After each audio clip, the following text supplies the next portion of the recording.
Welcome to the DTS PRO webinar tutorial session. Let's begin with the training session.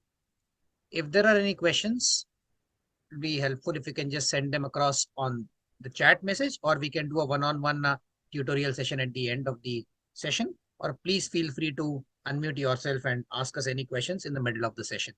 I hope the screen is clear and the audio is clear as well. So with that little backdrop, I welcome you all to the DTS PRO training webinar. Today's training session should be around a 15 to 20-minute session where we will cover the basics of the software. And of course, any details required, any additional sites required, we can definitely take them up.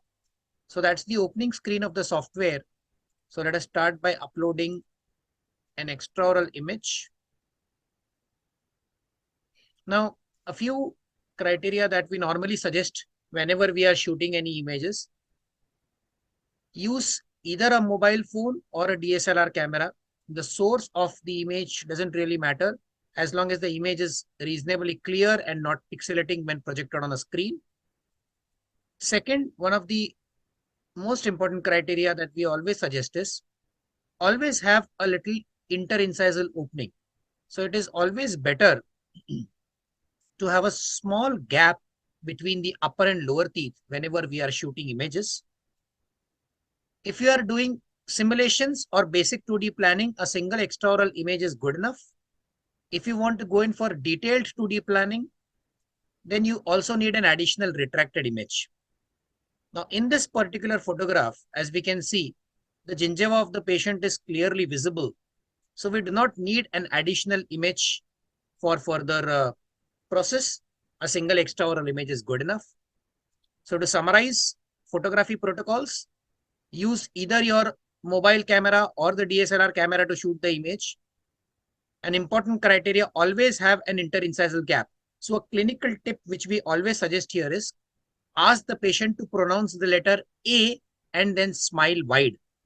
I repeat, A and smile wide. The moment the patient utters the letter A, there is an automatic interincisal space that is created. So as soon as we upload the image, the AI, that is the facial detection, starts automatically by the software. Typically takes around 8 to 9 seconds to complete the landmark detection. So we will wait as the software detects, and that is done. We can enter the patient's name here. For now, I will just press the green arrow and go to the next screen. As you can see, the landmarks are detected by the software. We can, of course, edit them further if you want. So you may want to have a smile line which is very wide to close the buccal corridor space, a wide arch, so you can extend the smile area till the corner of the mouth. If not, you can just, if you want to keep that little buccal corridor space and not fully cover it, you can keep it slightly narrow, which is detected by the software automatically. So I'm not doing any major changes here. I just go to next, I press done. As we can see here again, the interpupillary line is marked by the software. We can do a little bit of edit. The midline can be moved as well. This looks reasonably okay to me. And I press done. Now, in today's session, we will be talking about the motivational part, how to create quick simulations and plan different treatment scenarios for the patient. So the commonest tool that is used and the easiest or the simplest tool that is used for most simulations clinically is called as instant smiles. So as you can see, that's the last option which is there on the screen. A basic couple of controls here is you can always use the center wheel of the mouse to zoom in and zoom out the image.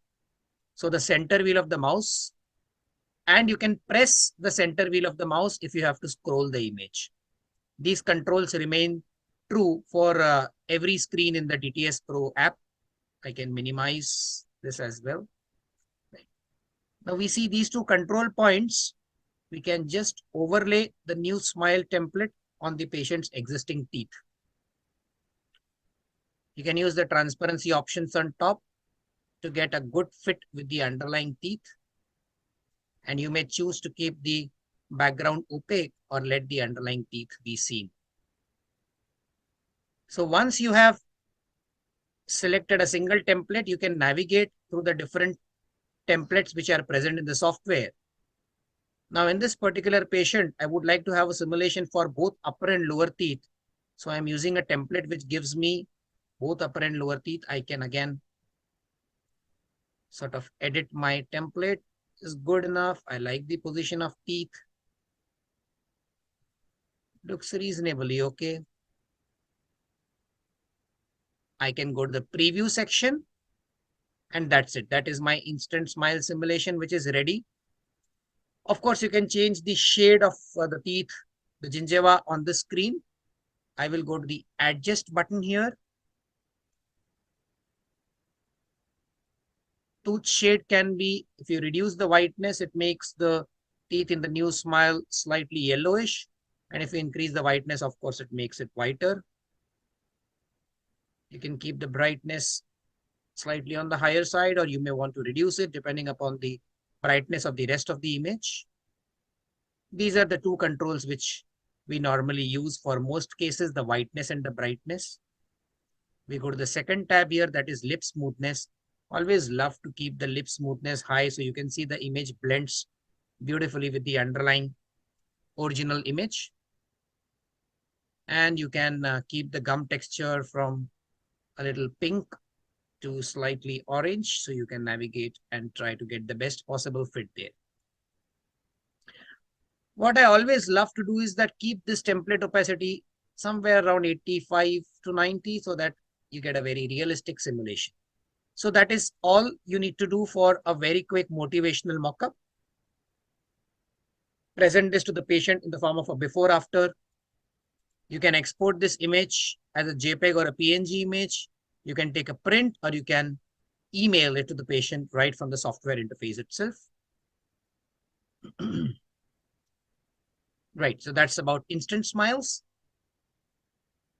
Coming back to the first screen, that is smile editing tools. Now on the screen, we will be seeing two simple and reasonably useful tools. The simplest one, of course, is a whitening tool. So you can just increase the whiteness and simulate bleaching. I can increase the brightness to a bit. So that is what all you need to do. Increase the whiteness and you can make it further white. Now, a tool which is very important here is called as the extend tool. As you can see, that we have selected the extend tool. If you go on the tool, it writes it is used for either gingivectomy or for tooth reshaping. Now there's a size selection on top. I can keep it to approximately 1 tooth width. And if I want to use this for my crown lengthening or for my gingival recontouring, all I need to do is left click and push the mouse. So I left click, keep my left click held, and then just push the gingiva in the direction that I want to. So that is about it. Left click and drag, left click and drag. That is what all is needed. You can use the same brush to do a little bit of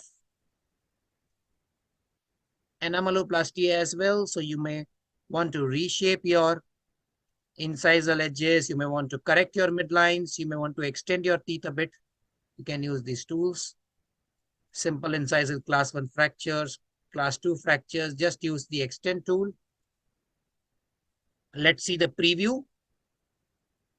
Now, if you want to appreciate the changes, I will keep the single mode on and play.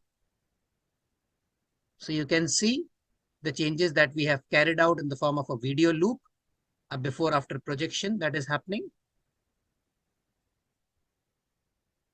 Let's come back. Now, of course, veneers is one option for this patient, but the patient may also have options of bonding versus orthodontics. So if you want to create different treatment options, now this patient we can show diastema closure using additive dentistry. That could be composite bonding, or it could be veneers, or we could also show them possible tooth movements with orthodontics. How do we use that? So you see these selection tools on top. That's the rectangle and the freehand selection tool. I have clicked on the rectangle tool. I just left click and drag and make a selection. I need not even select the complete tooth.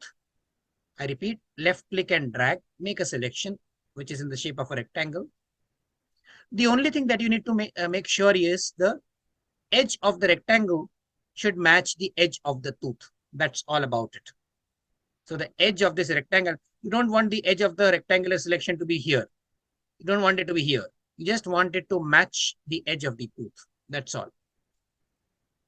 Now, right click inside this selection. The moment you right click, you will get the first option, transform, and you can just drag. That is all you need to do. How much do you drag? You can use the midline and use it as a reference. The same thing, I will select the tooth on the other side, right click inside the tooth, transform, and then just drag. That is all I need to do. You can also elongate the tooth a bit if you want to. That's all about it. You can do the same on other teeth as well. If you want your laterals to be slightly wide, you can use the same. Same on this side too. Again, if you want to elongate your teeth, all 4 of your incisors, again, you have the option of making the selection and moving it in as many planes as you want. So here it becomes even more important, and we can understand the reason why there has to be a little interincisal space between upper and lower teeth so that you can individually edit uppers as well as lowers. I will put off the midline. Of course, there can be a little more finishing. If you want to, you can use the extend tool and even do a little bit of final finishing, but that is all about it. Now, these tools are very useful whenever you use crown lengthening, because any reductive cases in dentistry, particularly crown lengthening, simulations are the only way that you can show the patients. Also, cases like these where patients might want to understand the difference between tooth movements and difference between additive dentistry. These are tools which we can show them multiple treatment options. So again, to re-emphasize, on each screen, there are short video guides that will take you through the functionality of this particular tool. And once you get a hang of it, it's a pretty straightforward process. So that's my midline diastema, which is closed. Now I have simulated this with additive dentistry. That could be composites or it could be veneers as well. And when I play for the patient, it becomes very clear, making them understand what is the process that goes into closing that diastema. Now, if you want to go back a couple of steps, you can just undo or press Ctrl Z. But if you want to undo and come back to square one, you will go to the first option which says revert all changes, and that takes you back to square one. Right. Now, the same diastema closure, if you want to simulate orthodontics. So here, instead of selecting only that particular tooth, what I'm doing is I'm selecting the entire quadrant of my teeth.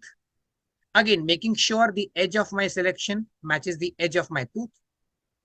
I follow the similar steps, right click and transform.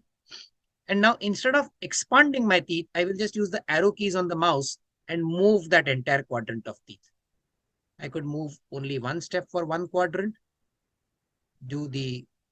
repeat the same process for the other side as well, right click, transform, and then just a single arrow movement. You can of course also use your mouse and sort of drag it, but the arrow keys give you a better control. If you have multiple diastema, you can just even move it step by step. So it sort of gives you the entire simulation. So that's a very useful tool when you want to simulate teeth movements. So that's all about it. You can do the lower teeth as well, but for now we will just limit to upper teeth. So we have 2 simulations for the patient, one with orthodontics, one with additive dentistry. Becomes very easy for them to understand the difference between the 2 processes.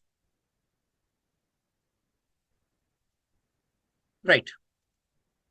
Let us now go to the last part of veneer designing today. So I'll just undo the changes for now and let's go to the veneers.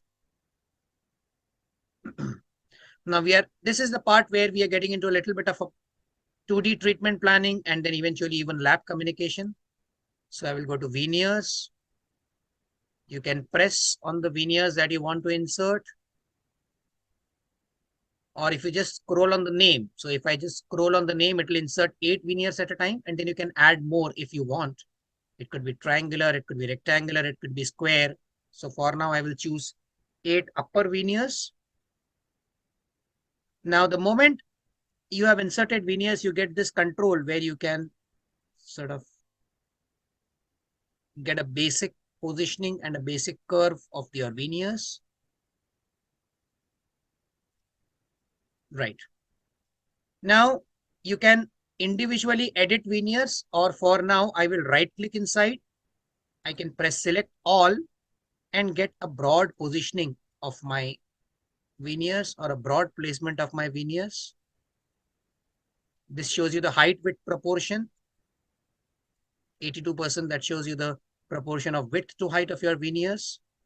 Now, if you want, you can even reshape them.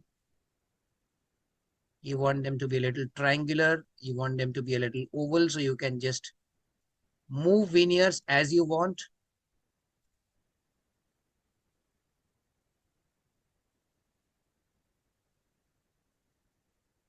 You can even mirror one side. Once you have designed a single side, you can mirror it on the other side. You have more control on these screens if you want to do a planning, if you want to decide the shape of your teeth. So for a female, for example, you would want slightly rounded corners, and for a male, you would want dominant edges. So you can control that as well. So all this becomes your 2D smile framework, which can be communicated to the lab and when they design in 3D. So that's my basic design.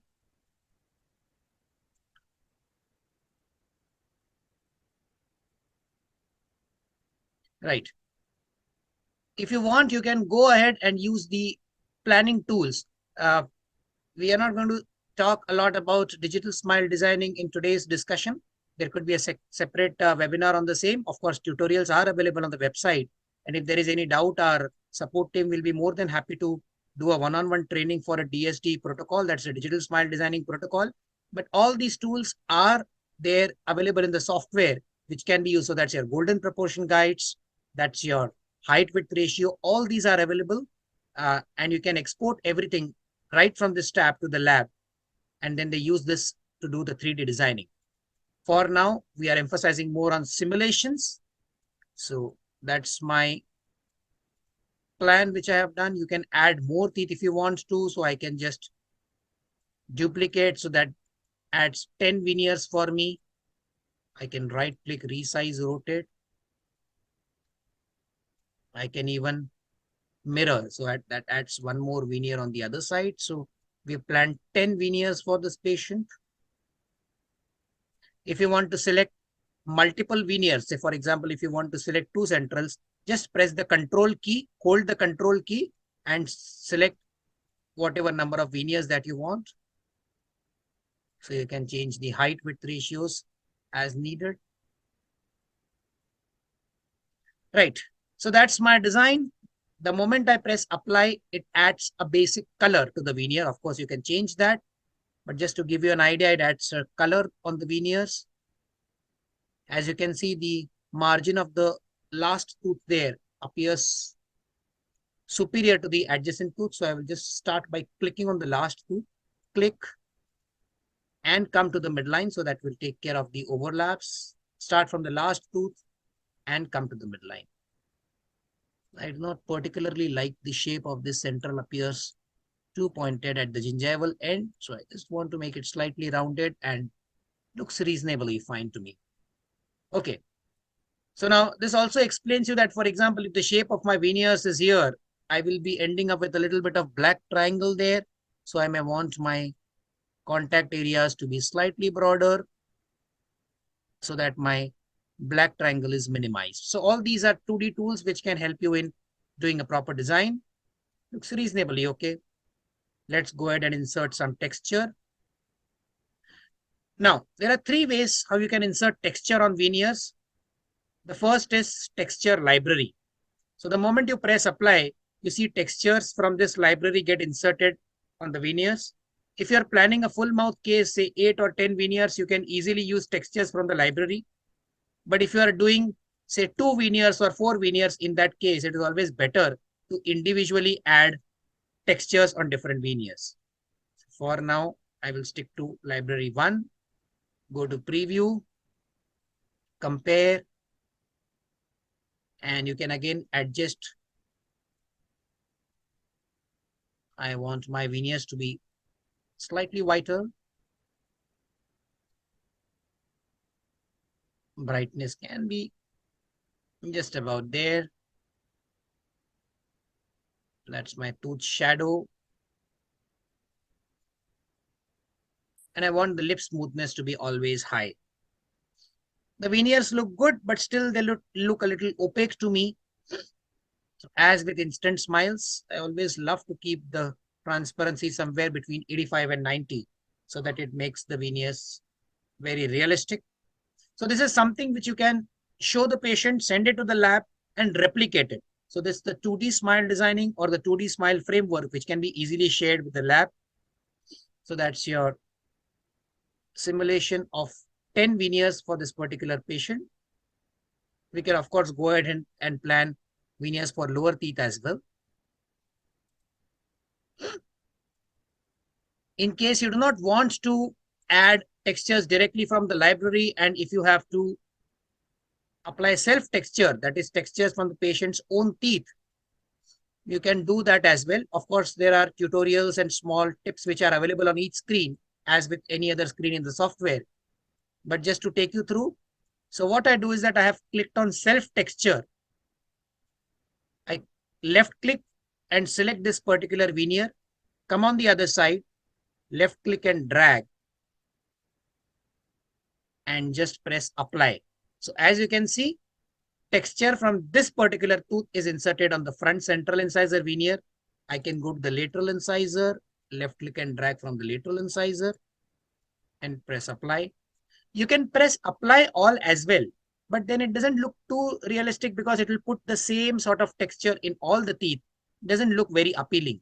So if you are using self texture, it is always better to go tooth by tooth. So I press apply, I go to the next tooth, press apply, so on and so forth. I go to the canine, press apply. If a particular tooth doesn't have a very great texture or a good color, you can of course use texture from the other teeth, neighboring teeth or opposing teeth. Come on the other side.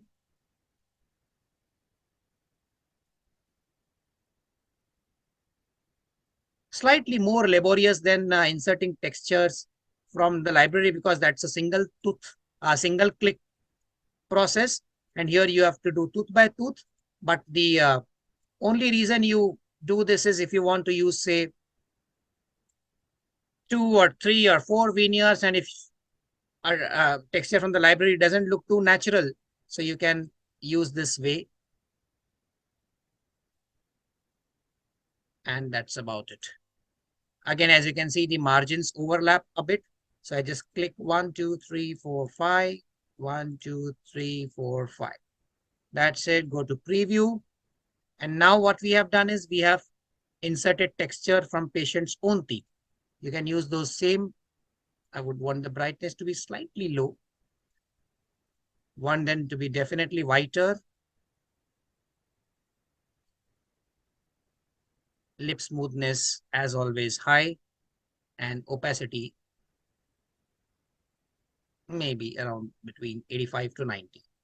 So that's it. We have created multiple simulations for the same patient.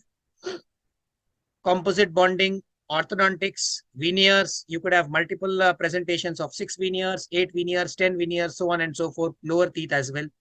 So create multiple treatment options for the same patient. And of course, all the treatment plans can be exported to the lab.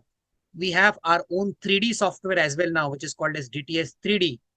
where you can export this 2D smile framework and do the 3D designing or the 3D wax up as well. There are tutorials available on the website, demos available on the website of how do you convert the 2D designs into 3D. That is topic for another day, but this entire 2D can be easily replicated now for a 3D mockup using the DTS 3D software. So the workflow remains where we start by shooting a single picture, showing a very quick motivational mockup to the patient, using instant smiles, getting them motivated for treatment, showing them different treatment options.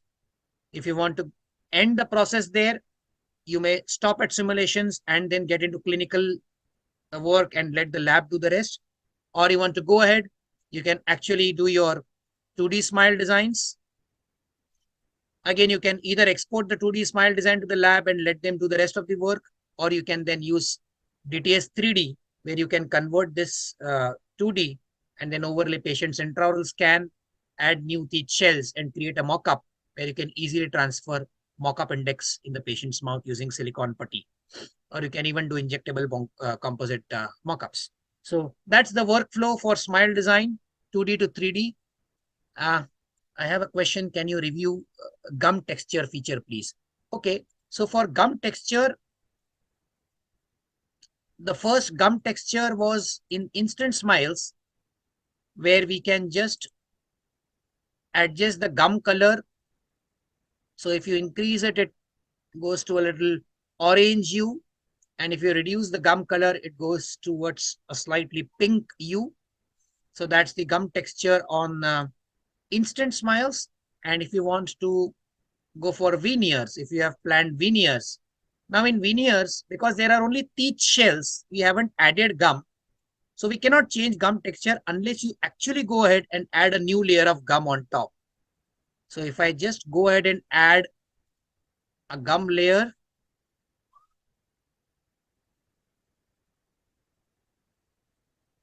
use the eraser, don't bother about the gum extending outside the lip line, it'll get automatically. And you see, I have now added a new gum layer.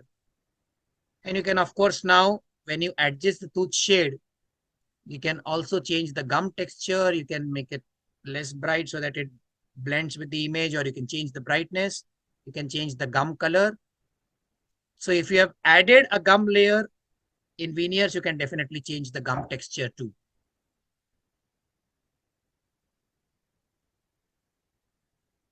Right? So I hope that has answered the question. If you have any questions, you can, of course, send it to me on messaging chat, or you can definitely write to our team if you have any questions.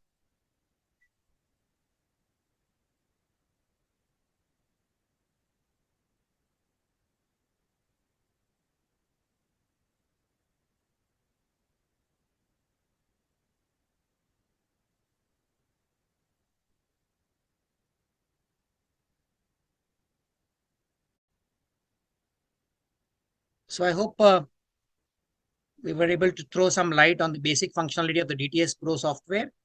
There are detailed tutorials available on the website, and as I just discussed some time back, you can definitely send us any of our questions, any of your patient images if you need any support or any help in carrying out simulations. We definitely keep on updating and upgrading the software periodically. We're expecting, yes, we can definitely share the recording with you again. We always do that at the end of the webinars, and we shall definitely be sharing the recording again.